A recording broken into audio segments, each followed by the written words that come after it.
Fidelity les ofrece El mundo a dos velocidades.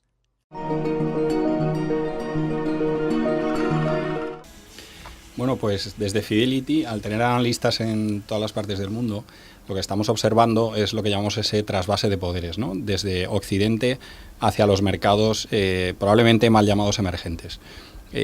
Yo creo que estamos teniendo el reflejo de eso con las crisis que estamos viendo en la mayoría de los mercados occidentales y, sin embargo, los mercados emergentes están creciendo con unas tasas compuestas pues, muy interesantes y muy atractivas. Desde ese punto fundamentamos nuestra, digamos, teoría en la que tenemos que invertir un porcentaje mayor en los mercados emergentes y prestarle más atención para sacar rendimiento a nuestras carteras, ¿no? Vamos a mirar un poquito para atrás. China no tenía relaciones comerciales con Estados Unidos hasta el año 79. Tampoco ha pasado tanto tiempo. Y ahora, pues China es el segundo país en relaciones comerciales con Estados Unidos, ¿no? Esto yo creo que es un dato bastante significativo. Otro tema también es las relaciones entre los distintos bloques, ¿no? Que todo esto está cambiando. Entonces, si vamos, por ejemplo, también dentro de Asia, pues ya se está formando una zona económica entre distintos países asiáticos y, por ejemplo, pues China tiene una relación comercial muy fuerte con Japón o con Australia dentro de la zona Asia-Pacífico. Bueno, pues yo creo que ahí, por ejemplo, yendo a las crisis que mencionabas, tuvo una actuación importante el Fondo Monetario Internacional y esto es un poco pues como los malos estudiantes, ¿no? Si tú no haces tus deberes, pues luego tienes que ir a septiembre, ¿no? Pues aquí pasaba un poco igual. Si uno no hacía sus deberes a nivel nacional, venía el Fondo Monetario Internacional y le imponía una serie de condiciones complicadas de cumplir, pero unos ajustes bastante severos. Yo creo que estos países aprendieron y capitalizaron sus economías, su sector financiero, bajaron sus niveles de deuda y eso reactivó poco a poco el crecimiento económico y ahora está en una situación muy saludable. Hombre, la verdad que hay multitud de datos, tanto económicos, a nivel macro, demográficos, que avalan las tesis que defendemos, que es que los mercados emergentes van a ser un poco las estrellas del futuro cercano. Y también estamos viendo cómo las crisis más fuertes se están viviendo ahora por el exceso de deuda y de déficits en la mayoría de los mercados occidentales. Luego, entonces, pensamos que hay razones bastante fundamentales para soportar estas tendencias. Sí, bueno, esto de la economía es bastante cíclico, ¿no? Nosotros lo que pensamos que hay unas razones estructurales de fondo, pues como decía, demográficas y macro, que hace que los países emergentes van a tener unas tasas de crecimiento, pues dependiendo de los años, pero entre 4 y 8%, mientras que los desarrollados más en el tema, pues entrando en recesión o hasta, bueno, pues 3% como máximo. Y esto lo vemos como algo estructural y de largo plazo. Y luego, pues cíclicamente puede haber momentos y ajustes, pero los países emergentes básicamente lo que han hecho bien es bajar sus niveles de deuda y ahora tienen excedentes y al final el que tiene el dinero pues tiene un poco el crecimiento y el poder, ¿no? Sí, no, vamos a ver, nosotros esto lo vemos más como una consecuencia, más que como la causa. Esto es una tendencia que ya llevamos observando pues bastantes años, ¿no? Y vino fundamentalmente con el tema de tipos de interés muy bajos, y tanto en Estados Unidos como en la mayoría de los países europeos, y gente endeudándose en grandes proporciones, tanto gobiernos, agentes financieros y familias, y luego pues toda la burbuja inmobiliaria que ha estado presente en muchos países occidentales, ¿no?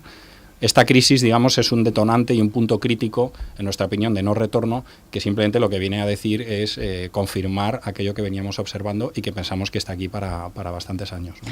Eso es cierto, yo no soy ningún experto en historia, pero bueno, si nos vemos el pasado de España, ¿no? Pues en el siglo XVI, pues con todo el tema del oro, pues España, digamos, dominaba el mundo, después fue Holanda, Francia y bueno, pues el imperialismo británico en el siglo XIX, en fin, al final volvemos a lo básico, el que tiene el control del dinero, pues al final fomenta el tema del crecimiento. Ahora mismo China posee el 60% de la deuda de Estados Unidos, lo cual le da un poder de negociación muy amplio.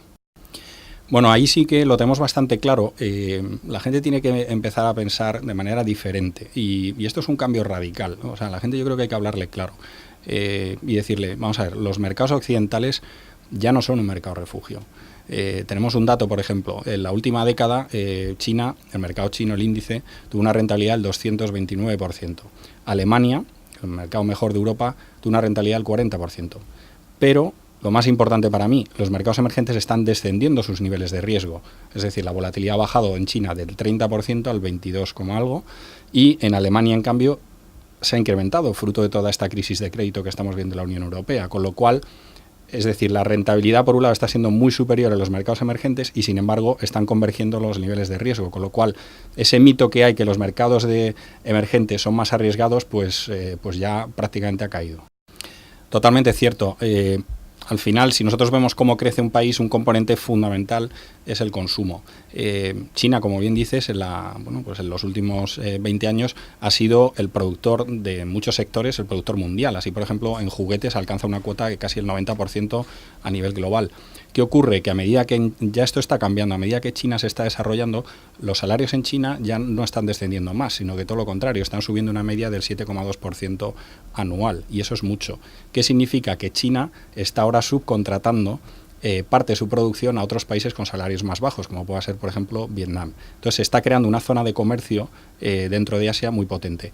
Y el segundo punto importante es que de los 1.300 millones de chinos, 600 millones de chinos en los próximos 15 años van a tener acceso a la clase media. ¿Qué significa esto?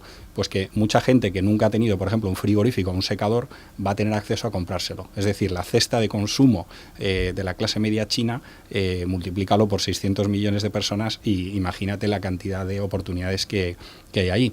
Nuestros analistas, por eso, desde Fidelity, vimos esa oportunidad y hemos lanzado un fondo que le llamamos China Consumer Fund para tratar de traer al inversor español una oportunidad de capturar ese crecimiento en empresas reales de consumo de China. Bueno, como decíamos, estos son tendencias estructurales, ¿no?, que nuestros analistas ven. Esto es una realidad ya. O sea, como decía, pues volviendo al caso de China, China ha crecido en rentabilidad un 229% y Alemania un 40%.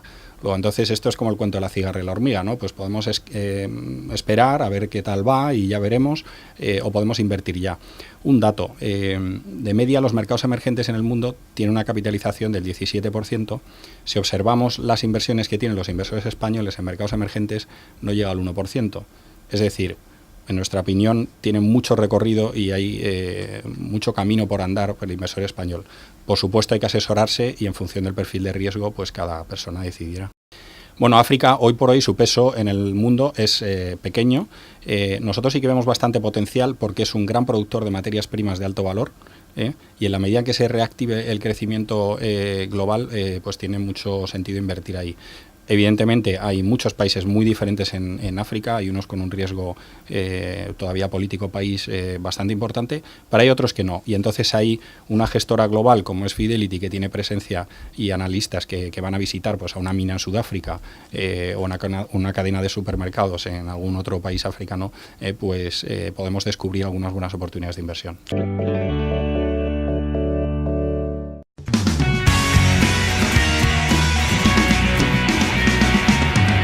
Fidelity les ofrece El mundo a dos velocidades.